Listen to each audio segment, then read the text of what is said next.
Hey guys, so in this video I wanted to walk you guys through this effect that's called interleaving, and it's one of the most effective study strategies that you can cultivate when it comes to retrieving information. So it's pretty counterintuitive though. First I want to start with a bit of a story. So there have been different studies around this effect because of also how powerful it's been, but I think the first one, or one of the famous ones about it, was when they're using it on baseball players. And pretty much it was the idea that, let's say that there's three types of balls that they can throw at the batter, right? Three types of throws, all right? Now, there's this thing called block practice, and then there's interleave practice. So block practice would be if, let's say, for 1 hour straight, he just gets thrown a certain type of throw. The second hour, he gets thrown a certain type of ball. Third hour, he gets thrown a certain type of ball, right? And, he keeps hitting at it, etc., and he practices and he gets better. The other approach is when you mix it up much more frequently. So maybe there's like one type of ball, then another type of ball, then another one, and you just keep mixing it up over and over again for those whole 3 hours, all right? And surprisingly, maybe when you mix it up, you actually get much better. And the reason is because your brain's kind of like a pattern recognition machine, right?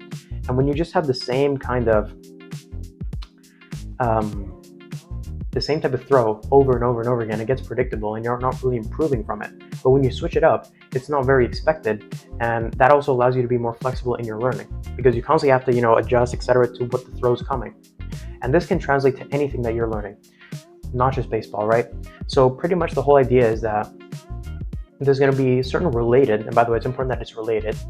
For the most part, that's where it's going to be more effective, because if you study, like, I don't know, piano and then you study physics in a way that's interleaved, it's not going to be as effective. It should be related concepts within the same field of study, all right, which is an important caveat. But pretty much, and I'll have a better planner for how you do this, but pretty much instead of having these block practice sessions, think about different problems that you want to solve, and within a session, instead of solving one type of problem, mix up those problems. So have 20 minutes this problem, 20 minutes this problem, 20 minutes that problem, right?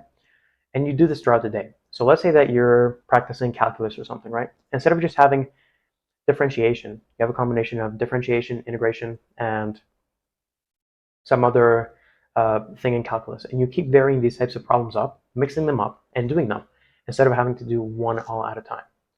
So I'll have a clearer sheet below that walks you through how you can actually implement this more concretely. But that's pretty much the effect and why it works, and gets you using it, right? Especially when it comes to retrieval.